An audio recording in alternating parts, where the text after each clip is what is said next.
Pro Northern Cement, Ahon, Bangon, Sulong, and SMC Global Power.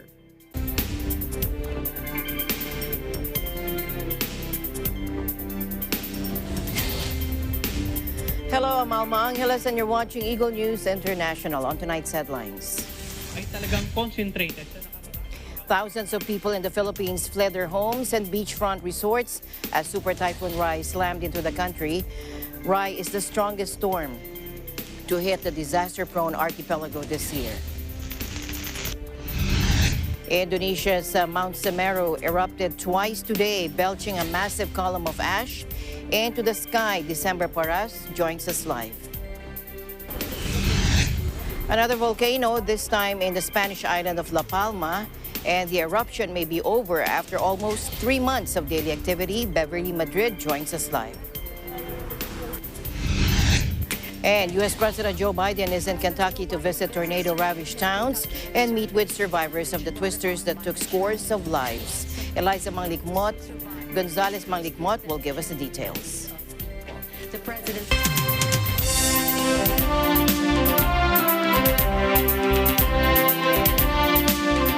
First in our news, thousands of people in the Philippines fled their homes and beachfront resorts as Super Typhoon Rai slammed into the country today. Rai is the strongest storm to hit the disaster-prone archipelago this year. Now, the Weather Bureau has warned very destructive winds could cause heavy to very heavy damage to structures and vegetation, along with widespread flooding and rain-induced landslides. Let's listen in.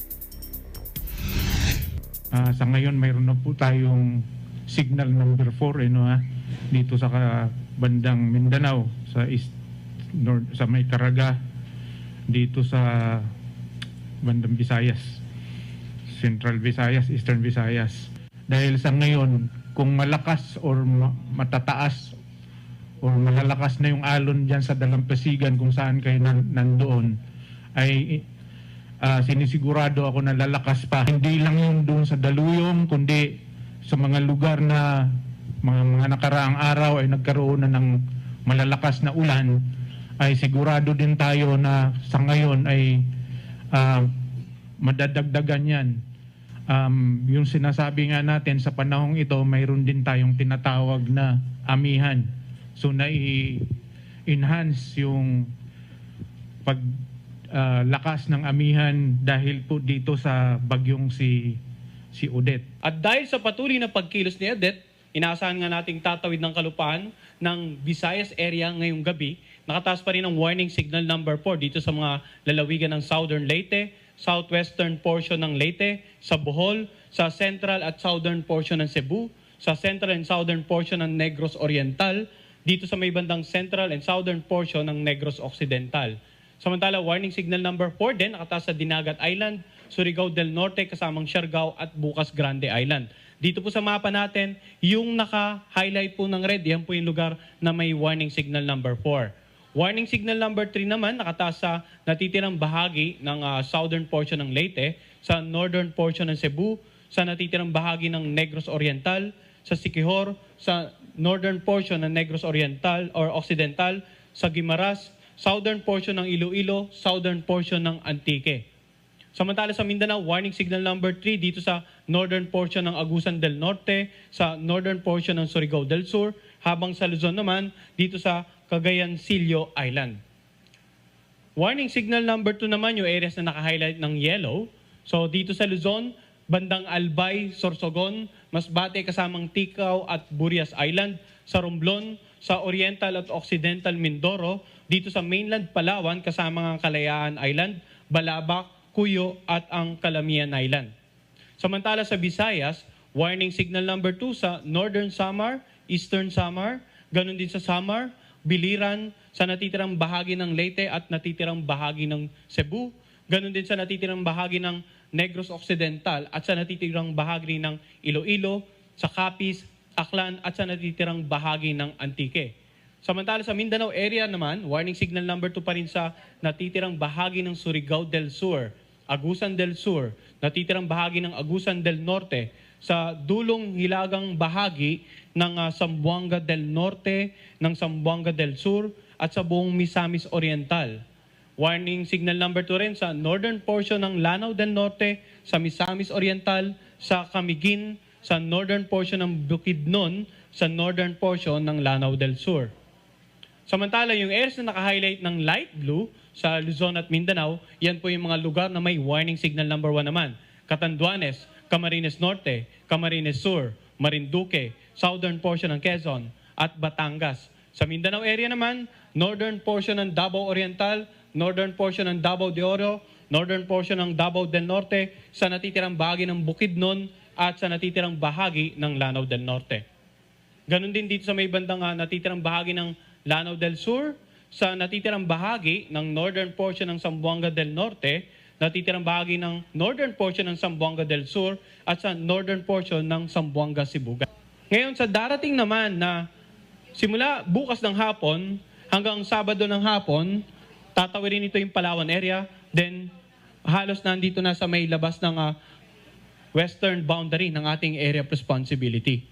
So pinakikita ng mapa nito at gaya ng lagi natin binabanggit, yung madaming paulan, concentration ng madaming paulan na pwedeng magdulot nga ng mga pagbaha at pagguho ng lupa at yung mga malalakas na hangin na pwedeng makasira ng mga pananim, mga tumba ng mga poste ng kuryente, makasira ng mga bahay na gawa sa lumang kahoy, at yung babala ng storm surge ay talagang concentrated sa nakararaming bahagi ng Visayas, ilang bahagi ng Southern Luzon at ilang bahagi ng Mindanao.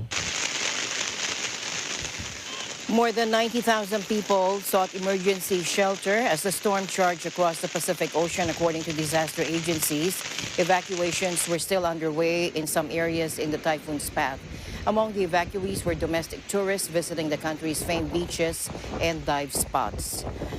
Foreign travelers are still banned from entering the Philippines under COVID restrictions. Verified video shot by tourists in Siargao showed trees swaying violently as people waited for the full impact of the typhoon. In the city of Cagayan de Oro on the southern island of Mindanao, Coast Guard officers used an inflatable boat, life rings, and a stretcher to rescue some residents trapped in their flooded homes near a swollen creek. Scores of flights have been canceled, dozens of ports temporarily closed, as the Weather Bureau or Pagasa warned several meter-high storm surges could cause life-threatening flooding in low-lying areas. And so far, there have been no reported deaths or injuries. Communications have been disrupted in some areas.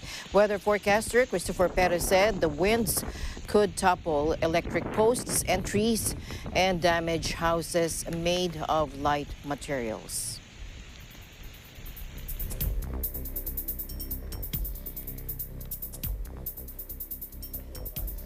And let's find out the current weather situation in Cebu. Here is Christian Adeli Dacumos. Let's take a look. Late tonight or As of this time, most airlines at the Mactan Cebu International Airport have canceled all afternoon flights as Metro Cebu moves up to signal number 4 as announced by Pag-asa. Typhoon Rai is now an extremely catastrophic Category 5 super typhoon after undergoing rapid intensification during the past 6 to 12 hours. The center of the eye has already made landfall over Siargao Dinagat Islands.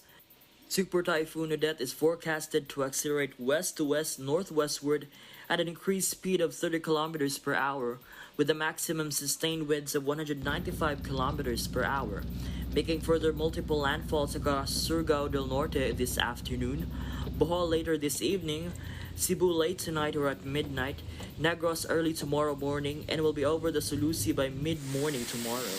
The intensity of Rai will start to weaken from 260 kilometers per hour down to 185 kilometers per hour upon moving over the Sulusi.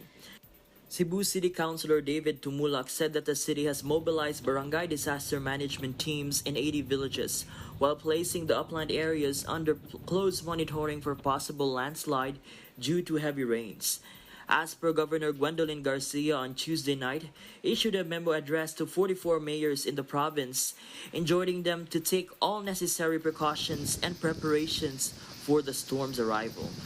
Also, Lapu-Lapu City Disaster Risk Reduction Management Officer Nigel Banyasha said that the evacuation of residents in Olango, Cebu City's island group, would continue. Considering these developments, the Public and Disaster Risk Reduction and Management Offices concerned are advised to take all necessary measures to protect life and property. Persons living in areas identified to be highly or very highly susceptible to these hazards are advised to follow evacuation and other instructions from local officials. For heavy rainfall warnings, thunderstorm rainfall advisories, and other severe weather information specific to your area, please monitor products issued by your local Pag-asa Regional Services Division. Keep safe mga kababayan. This is Christian Adelaide Kumos delivering you the latest weather updates. ABC News, we live in interesting times. Meanwhile, the Philippine Coast Guard officers waded through the chest-deep flood in Cagayan de Oro City in the southern Philippines to rescue this baby. Take a look.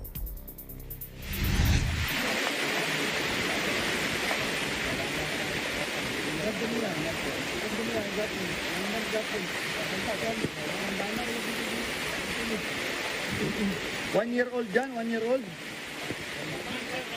1 month old. You can see there, and as you heard there, it is a 1 month, he or she is a 1 month old baby. The officers used a plastic tub as a float to the 1 month old across high waters and used an umbrella to shield it from heavy rains brought by the super typhoon. The rains caused a creek to swell and flooded some areas, triggering rescue operations to evacuate the remaining residents trapped in their flooded homes. Rai, locally named Odette, is hitting the Philippines late in the typhoon season, with most cyclones developing between July and October. It's the second super typhoon to threaten the country since September, when Chanthu grazed the northeastern tip of the main island of Luzon.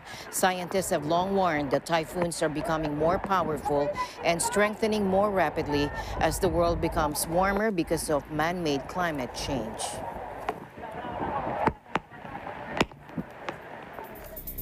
And we now go to Indonesia, where Mount Semeru erupted twice today, belching a massive column of ash into the sky. December Paras from our EBC Indonesia Bureau joins us live. Hello, December. Hello, Alma. That is correct. After the recent 7.3 magnitude earthquake last Tuesday, now it's volcanic eruption here in Indonesia. Mount Semeru erupted twice Thursday, belching a massive column of ash into the sky, followed by a flow of lava that sent hundreds of rescuers fleeing in panic. The highest mountain on the island of Java erupted earlier this month, killing at least 48 and leaving a dozen of people missing. Rescuers were digging through the mud and volcanic debris when ash, which reached 4.5 kilometers from the peak, and lava flow from the latest twin eruptions forced them to suspend the mission. Rescuer Saiful Hassan said it is too dangerous for rescuers to continue, explaining rain had sped up the flow of lava to the villages. No casualties or injuries were immediately reported, as rescuers said villages had been evacuated earlier. Hassan said, but the collapse of the lava dome after the earlier eruption may mean that Semeru will spew volcanic materials more frequently. Thursday was supposed to be the last search day, but the operation might be extended further. The December 4 disaster left entire streets filled with mud and ash, swallowing homes and vehicles, with nearly 10,000 people seeking refuge. Back to you, Alma. Thank you very much for that update, December. Looking forward for more, and you keep safe. You too, Alma, reporting from Indonesia. I am December Paras, and we live in interesting times. And from Indonesia, we now go to Spain, where a volcanic eruption on the island of La Palma. Scientists say this may be over after almost 3 months of daily activity. Here is Beverly Madrid joining us live from Spain. Bev. Hello, Alma. Good evening. Good evening. Yes, Yes, a volcano eruption on the Spanish island of La Palma has shown its first sign it might be coming to an end after nearly 3 months. The Cumbre Vieja volcano has been erupting for almost 3 months, although scientists also said they could not rule out a new flare in activity. The eruption of the Cumbre Vieja volcano has ebbed and flowed since it first began spewing lava on September 19, forcing the evacuation of over 7,000 people and destroying nearly 3,000 buildings. But since Monday evening, seismic activity has been very weak. There's no lava flow, and the volcano is only sporadically releasing smoke. The director of Spain's National Geographic Institute in the Canary Islands, Maria Jose Blanco, said, for the eruption to be considered officially over, the recorded and observed data of volcanic activity must be maintained at current levels for 10 days. However, she also warned that a new upturn in activity and the emission of runoff cannot be ruled out. Most of the island of around 85,000 people, part of the Canary Islands archipelago of northwestern Africa, has been unaffected by the eruption, with the lava flow concentrated on the western side. The molten rock has covered around 1,200 hectares of land as it slowly made its way to the sea, but no one has died due to prompt evacuations.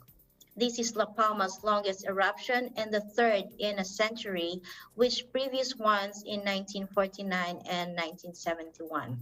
Back to you, Alma. Thank you very much for that update, Beverly, and keep us updated on the latest on that volcano. Thank you very much for your time. Thank you, Alma. Be safe. Reporting from Spain, I'm Beverly Madrid. We live in interesting times. And from Spain, we now go to the U.S., where President Joe Biden is in Kentucky to visit the tornado-ravaged towns and meet with the survivors of the twisters that took scores of lives. Eliza Gonzalez-Manglikmot will give us the details. Thanks, Alma. President Joe Biden visits tornado-hit Kentucky and surveys damage brought about by the tragedy. He also met with those who survived the twisters that killed dozens of people. The president says situations like this should not be politicized. There's no red tornadoes or blue tornadoes. There's no red states or blue states when this stuff starts to happen. I'm amazed. I've been asking my FEMA folks and Homeland Security, what is the most impressive thing you've seen? I meant in terms of, I started off thinking in damage. And they said the way you all come together, the way people just come out of nowhere to help as a community. And that's what we're supposed to be doing. That's what America's supposed to be. Residents of damaged cities expressed how they feel toward the president visiting the state. Take a look. We appreciate the president coming down, and coming to Mayfield, Kentucky. We're certainly not the only place that's been devastated, but the fact that he is coming here, it does mean a lot. It signals to the people that are still here that people in Washington and people across the country do care about rural America. For me, for the president to come and see what's going on, he's coming to open arms and to see what help he can get, find out what help he can do, meaning pull all the other presidents together, no matter who they are. President Biden has declared a major disaster in Kentucky, allowing additional federal aid to be channeled into recovery efforts and has pledged Washington's support in rebuilding. In other news, over 4,500 participants have agreed on the Geneva Charter for Well-Being. The charter builds on the Ottawa Charter for Health Promotion and the legacy of 9 global conferences on health promotion. The conference underscores the need for global commitments to achieve equitable health and social outcomes now and for future generations without destroying the health of the planet. World Health Organization Director General Dr. Tedros Adhanom Ghebreyesus says health does not begin in a medical facility. Rather, it should begin in homes, in communities. He mentions what steps are needed to achieve the goal of the movement. Take a look. It begins in our homes and communities with the food we eat and the water we drink, the air we breathe, in our schools and our workplaces. We have to fundamentally change the way that leaders in politics, the private sector, and international institutions think about and value health, and to promote growth that's based on health and well-being for people and the planet, for countries in all income levels. In a statement, the agency says the narrative around health should be reframed, not as a cost, but as an investment in our common future. In Washington, D.C., Eliza Gonzalez, Manglik Mott, Eagle News International. Back to you, Alma. Thanks, Eliza. Meanwhile, more extreme weather, severe storms battered the American Midwest on Wednesday evening, hours after President Joe Biden pledged increased federal assistance to Kentucky, where scores were killed and towns leveled by recent tornadoes. The National Weather Service warned of an extremely strong and potentially record-breaking storm system producing a plethora of weather hazards throughout several states in the central and northern part of the country Wednesday night, including dangerously high winds, snow, thunderstorms, tornadoes, and even fire risks. More than 400,000 customers were without power in several states Wednesday evening, including Colorado, Kansas, Missouri, and Iowa, according to poweroutage.us. The latest extreme weather comes only days after violent tornadoes ripped through several southern states, including Kentucky, where Biden visited earlier Wednesday. And a dust storm moved at hurricane-force winds of 90 miles per hour tore through half of Kansas, according to Daily Mail. Fire spread throughout Oklahoma also on Wednesday. The wild weather affected 100 million people in states throughout the Midwest and Great Plains. The National Weather Service called it a historic weather day. The National Weather Service in Wichita said wind in the city of Russell hit 100 miles per hour at the airport at about 4 in the afternoon. It came amid some record-high temperatures just days after dozens of powerful tornadoes swept through the area in Kentucky. The Daily Mail also reported that the wind sparked fires throughout the central and western parts of the state. Jane Welch, a spokeswoman for the state's Division of Emergency Management, telling the New York Times, saying at least one home was destroyed, but no deaths or injuries were reported.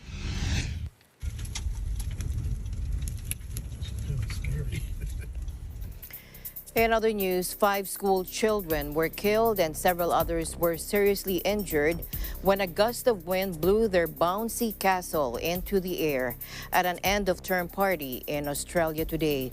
Police said the pupils at a primary school in Devonport, northern Tasmania, were celebrating the last week of class before the holiday break when they were thrown from a height of about 10 meters or 33 feet. Take a look. Police and emergency services were called to the scene just after 10 a.m. this morning, and it appears a wind gust has caused a jumping castle to lift into the air. Several children fell from the jumping castle, and it appears they may have fallen from a height of approximately 10 metres. A number of the children have been taken to hospital, and some are in a critical condition. This is a very tragic event, and our thoughts are with the families and the wider school community, and also our first responders. There is no doubt that this has been a very confronting and distressing scene. 5 children who remain in hospital. Our thoughts and prayers are with them and their families and their friends during this very difficult time. This tragedy at Hillcrest Primary School here in Devonport is devastating and heartbreaking for all involved. It's difficult for me to find the right words in such tragic circumstances. Police and emergency services were called to the scene around 10 a.m. this morning after a wind gust had reportedly caused the jumping castle and inflatable Zor balls to lift into the air.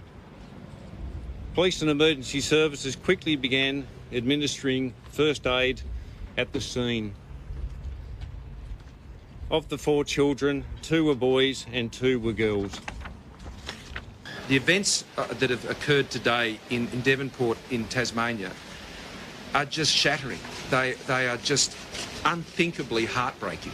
And young children on a fun day out together with their families, and it turns to such horrific tragedy. At this time of year, it just breaks your heart. Now, several rescue helicopters and ambulances rushed to the scene after the incident, which occurred around 10 a.m. local time on an otherwise sunny early summer day. A police investigation is underway. Distraught witnesses, friends, family, teachers, and first responders are being offered counseling.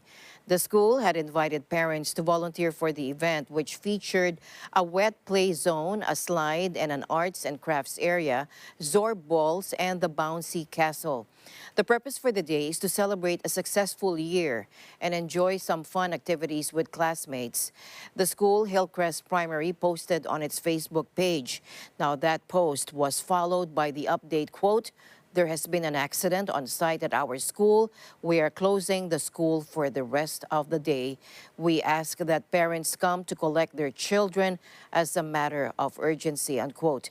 The school has around 200 students. Local weather services had forecast light winds for the area, which sits on Tasmania's rugged north coast, looking out across the frigid Bass Strait.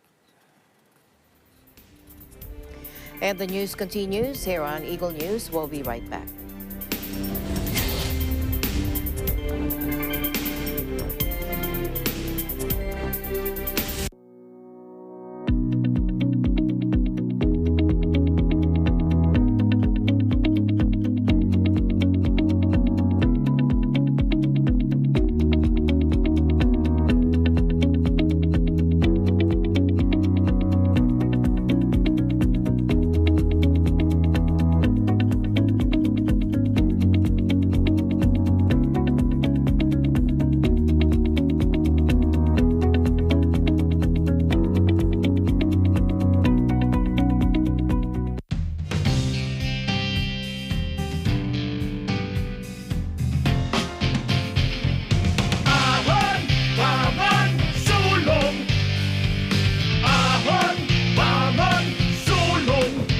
Pangarap ng bawat Pilipino, hangarin ng Northern Cement.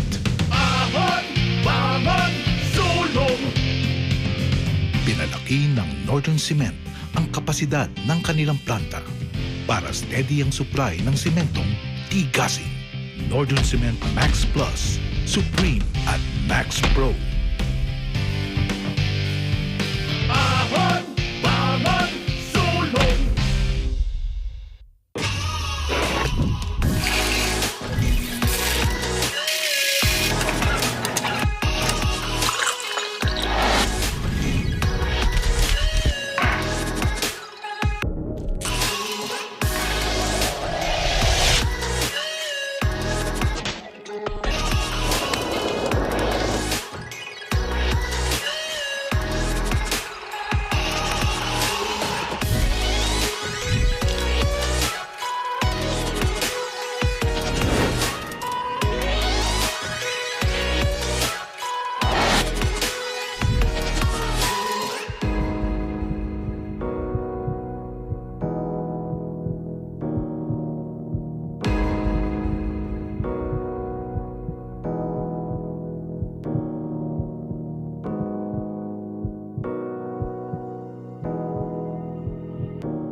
Alam namin ang iyong pagsisikap. Dama namin ang iyong mga sakripisyo. Kita namin ang pagharap mo sa bawat pagsubok. Kaya sa kabila ng mga hamon ng buhay, nandito kami para umalalay. Kasi katulad mo, gusto rin namin ang magandang bukas para sa kanya. Hatid namin ang dekalidad na edukasyon at makabagong pasilidad sa abot kayang halaga. Kaya huwag ka na mangamba. Sasamahan ka namin tuparin ang mga pangarap niya.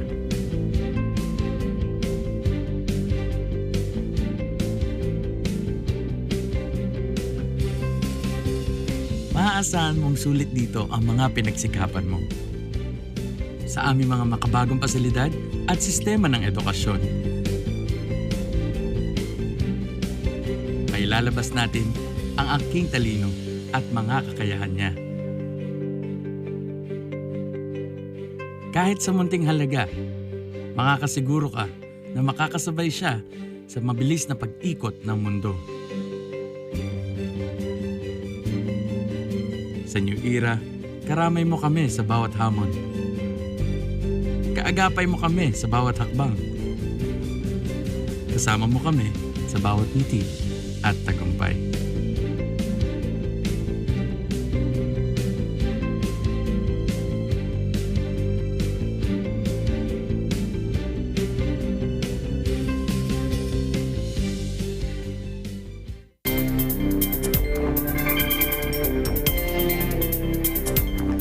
Welcome back. British Prime Minister Boris Johnson announced that the UK has reported the highest ever daily number of COVID cases after Britain recorded a further 78,610 laboratory confirmed coronavirus cases. Take a look.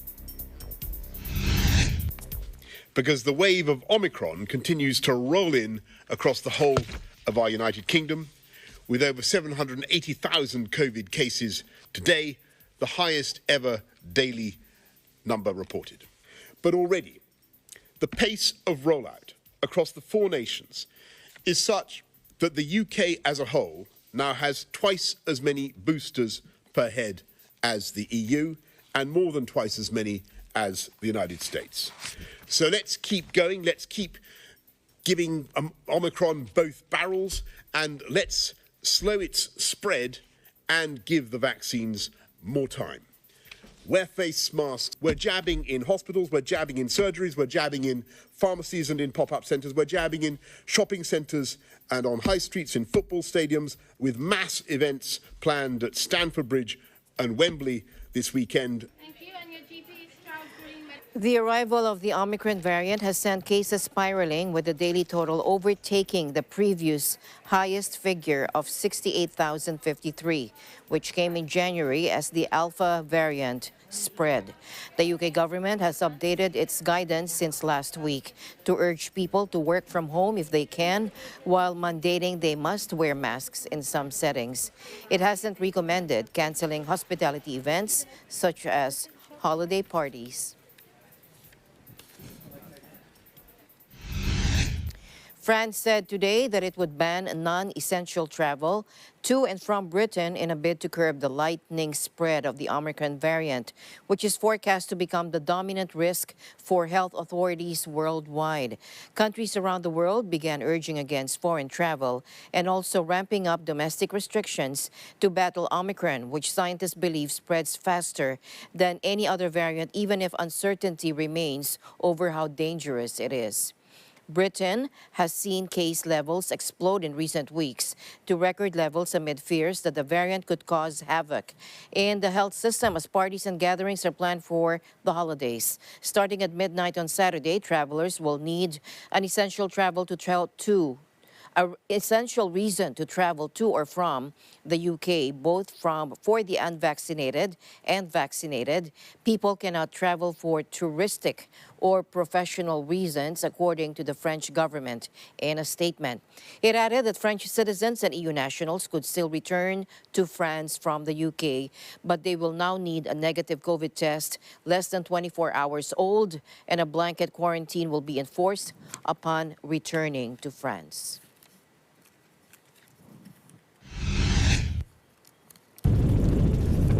And the French move comes after Canada urged its citizens to avoid foreign travel over the holidays, saying the Omicron variant makes us fear the worst.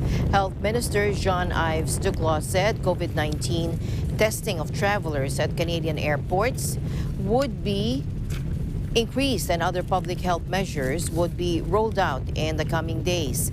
Now is not the time to travel, he told a news conference Wednesday, warning that people could get stranded abroad as more governments implement stricter measures.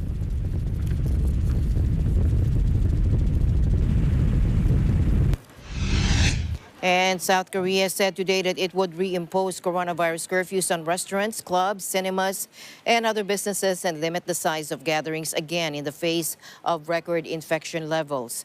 New daily infections have more than trebled, with a record 7,850 cases reported on Wednesday, and authorities are warning that figure could rise to as many as 20,000 next month.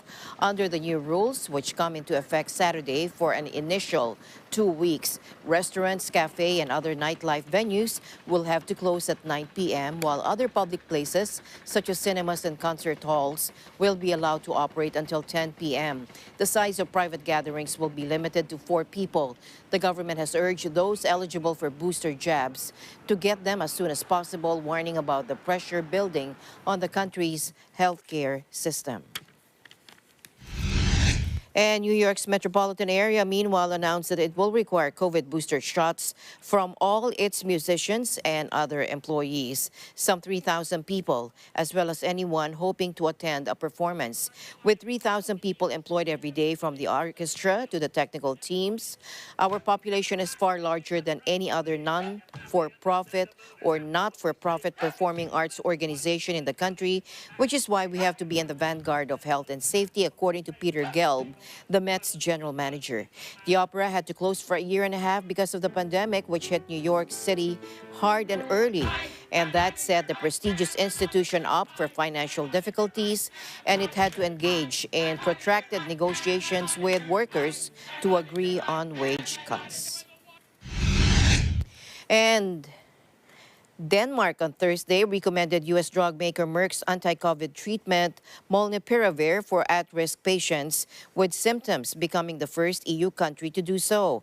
The pill-based treatment, marketed under the name Lagevrio, was backed for emergency use by the European Medicines Agency in mid-November, allowing individual EU countries to decide for themselves whether to use the pills even before being formally authorized. Denmark is suffering from a record wave of COVID cases and an outbreak of the new Omicron variant, which is expected to become the dominant strain in Copenhagen this week.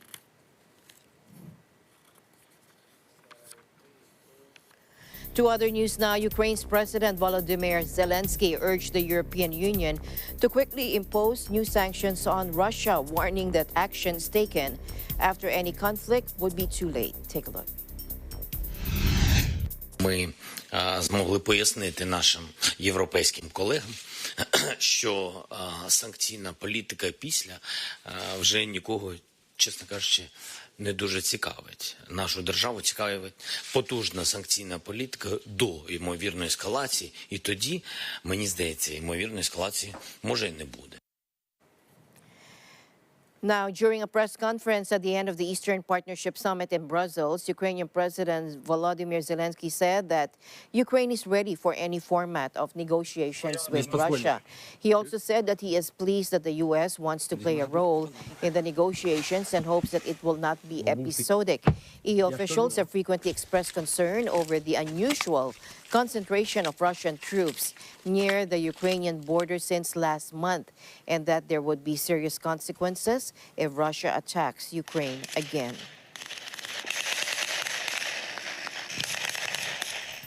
Meanwhile, Western capitals have raised the alarm about a Russian troop buildup around Ukraine, and the EU leaders took a stern tone, warning of sanctions with strategic consequences if Moscow attacks. Take a look. Our very first call is on Russia to de-escalate, but we are also prepared for any increasing aggression from Russia's side. As I said, sanctions are in place. Those sanctions could be tightened But of course, there are also sanctions prepared that are additional and coming on top on all the different fields you might think of. And the message. Now, EU capitals are keen to show solidarity with Kiev, but some worry that immediate strong actions like blocking the Nord Stream 2 pipeline from Russia to Germany may provoke rather than deter Moscow. President Vladimir Putin's Kremlin, meanwhile, did not wait to see the result of Wednesday's talks in Brussels. It already set out its demands to the U.S. Russia's Deputy Foreign Minister Sergei Ryabkov presented U.S. Assistant Secretary of State Karen Donfried with a list of security conditions for standing down the troops. This implicitly sidelines France and Germany, the guardians of the so-called Normandy process, a four-way peace dialogue between Paris, Berlin, Kiev, and Moscow. Participants in the meeting expressed support for Normandy co-chair France for the process and progress achieved, according to a European official. But privately, a minister told AFP that Normandy is brain dead and that President Putin would only seek to deal with the U.S. on European security matters. The European minister, speaking on condition of anonymity, said U.S. President Joe Biden has stepped up to open a dialogue with President Putin and, quote, we have to see what that leads to. And Zelensky said that he was glad that the U.S. today want to play this or that role. In other news, President Vladimir Putin on Wednesday hailed Russia's model relations with China in a call with Chinese leader Xi Jinping and confirmed he would attend Beijing's Olympics as both countries face increasing criticism from the West. Take a look. Рассчитываю, что в феврале следующего года наконец-то сможем встретиться и лично в Пекине. Как мы и договаривались, как условились, мы с вами проведем переговоры, а затем поучаствуем в церемонии открытия зимних Олимпийских игр. Отмечу, что мы неизменно поддерживаем друг друга по вопросам международного спортивного сотрудничества, в том числе в неприятии любых попыток политизации спорта и олимпийского движения. Между нашими странами сформирована новая модель сотрудничества, базирующаяся в том числе на таких основах, как невмешательство во внутренние дела и уважение интересов друг друга. Решимость превратить общую границу в пояс вечного мира и добрососедства. Now, the talks came after both Russia and China were pointedly left out of U.S. President Joe Biden's summit last week, the Democracy Summit last week. China relations have withstood all kinds of stern tests and are showing new dynamism and vitality, according to the Chinese state news agency Xinhua, reporting this as President Xi saying this. He also accused international forces of meddling in China and Russia in the name of democracy and human rights and grossly trampling on international law, according to a Chinese foreign ministry statement. The U.S., Britain, Canada, and Australia are not sending political representatives to the Olympics over China's abuse of Uyghurs and other mostly Muslim minorities in Xinjiang. Beijing and Moscow denounced the diplomatic boycott. Taiwanese President Tsai Ing-wen met with visiting French parliamentarians at the presidential office. President Tsai said like-minded partners should work more closely together to fight the expanding authoritarianism and hopes that French government officials will also visit the island in the near future. First, let's listen in. Souhaitons que des coopérations fructueuses puissent se développer entre la France et Taïwan, notamment pour l'économie. C'est évidemment le cas pour la production de semi-conducteurs, mais aussi pour les énergies renouvelables, par exemple. 在座多位议员都是国民议会外交委员会的成员，我想告诉各位，面对国际情势快速的变化，那么威权主义的持续的扩张，民主伙伴更应该携手合作。台湾会善尽国际责任，也期望和法国和理念相近的欧盟伙伴。 一起为印太地区和平稳定以及世界繁荣发展做出更多的。In October, China condemned a visit to Taiwan by a group of French senators led by Alain Richard, accusing the delegation of undermining relations between Paris and Beijing. Richard's group made the trip despite warnings from China, and he called Taiwan a country repeatedly during his stay.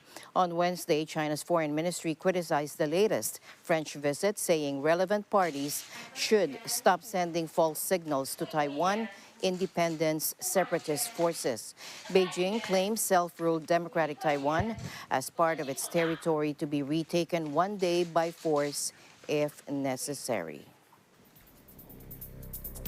In other news, the U.S. Navy has rescued 5 Iranian soldiers injured in an explosion that erupted on their vessel and seized its cargo of illegal drugs, according to a statement on Thursday. U.S. Navy personnel rescued 5 mariners December 15 after a fire caused an explosion aboard their vessel, which was smuggling illicit drugs while transiting the Gulf of Oman, according to the U.S. Naval Forces Central Command, or NAVCENT. Sailors from Sirocco safely rescued 5 mariners injured in the explosion. 1 mariner remains missing. 2 of the 5 sailors, who identified themselves as Iranian, were immediately transported to Oman by helicopter for medical treatment, and the rest were later transported to Oman for repatriation. The statement also said that Sirocco seized more than 2 tons of drugs worth $14.7 million. The haul included over 1,745 kilograms of hashish, 500 kilograms of methamphetamine, and 30 kilograms of heroin. In other news, a third of people in the 420 million strong Arab world do not have enough to eat, according to the United Nations today, highlighting that 69 million suffered from malnutrition last year. In a report, the world's body Food and Agriculture Organization said that between 2019 and 2020, the number of malnourished in the Arab world rose by 4.8 million people to 69 million, nearly 16% of the population.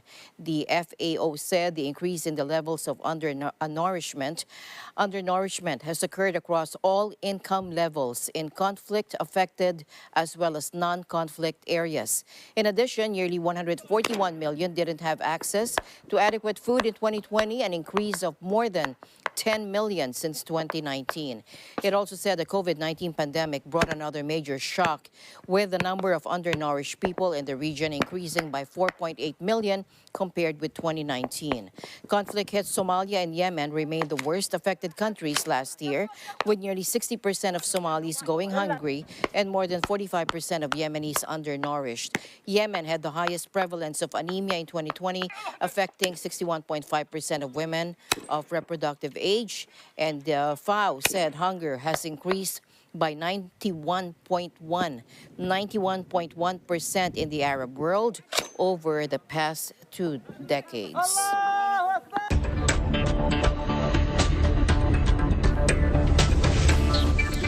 IHS Markit reported today that Eurozone economic growth slowed to a 9-month low in December as the new coronavirus wave rattled businesses, especially in Germany, according to its survey of purchasing managers. Despite the headwinds, the outlook for the future remains strong, with survey respondents confident that the pandemic-related problems, especially on supply chains, would retreat next year. But Chris Williamson, chief business economist at IHS Markit, warned that the new Omicron variant poses further downside risks to the growth outlook as we head into next year. Any revived disruption to supply chains could result in price pressures spiking higher again, according to his statement. To the Philippines now, where NEDA said the Philippine economy may grow 7 to 8% in the last quarter of the year. Greater economic activity in October to December period may be the reason for this, according to the National Economic and Development Authority, or NEDA. In a briefing after the meeting of the Development Budget Coordination Committee, or DBCC, Socioeconomic Planning Secretary Carl Kendrick Chua said until health experts come up with a better understanding of the Omicron variant, it would be difficult to assess how it will impact the country's economy. Let's listen in. Yeah, and we are already at 4.9% year to date in the third quarter.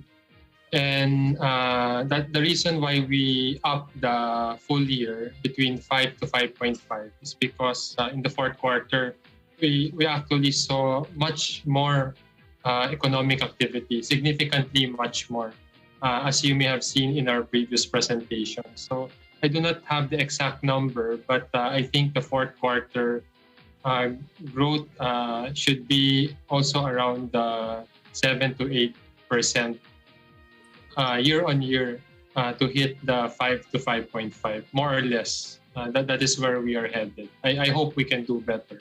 And the good news is even as we increase the mobility, even as we allow children to go out, even as we open the pilot of schools, the cases and deaths all go down. So that is a very good sign that we are on track to achieving more.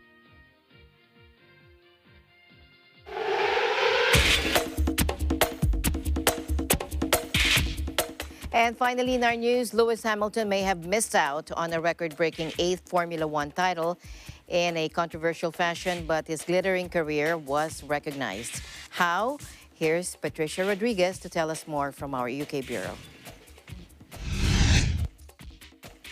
Lewis Hamilton may have missed out on a record-breaking 8th Formula One title in controversial fashion, but his glittering career was recognized on Wednesday as he was knighted by the Prince of Wales at Windsor Castle. The 36-year-old was recognized in the New Year Honours List for services to motorsport following a year in which he eclipsed Michael Schumacher's all-time tally for Grand Prix wins and emulated the German by winning a 7th world title. But on Sunday, championship rival Max Verstappen claimed his first Formula One world title after a season-long battle with Hamilton came down to a one-lap shootout in Abu Dhabi. The deployment of the safety car after a late crash at the Yas Marina circuit wiped out Hamilton's seemingly unassailable lead, and Verstappen had the advantage as he was using fresher tires. On Wednesday, Hamilton was joined by his mother, Carmen Lockhart, and was all smiles as they posed for pictures in the castle's quadrangle. However, he declined to speak to reporters afterwards. Hamilton reportedly told his engineers that it had been manipulated moments after the title was snatched away from him, but he was later magnanimous towards Verstappen in post-race interviews. He is the fourth F1 driver to be knighted, following in the footsteps of Australian Jack Brabham and Britain's Sterling Moss and Jackie Stewart, and the first to be awarded the honor while still competing. Reporting from London, United Kingdom, I'm Patricia Rodriguez. We live in interesting times. Thank you, Patricia, and that's it for tonight's broadcast. Thank you all for joining us, and at the end of the day, as I always say, there remains so much more to be grateful for. I'm Alma Angeles. We'll see you back tomorrow. We live in interesting times. Good night.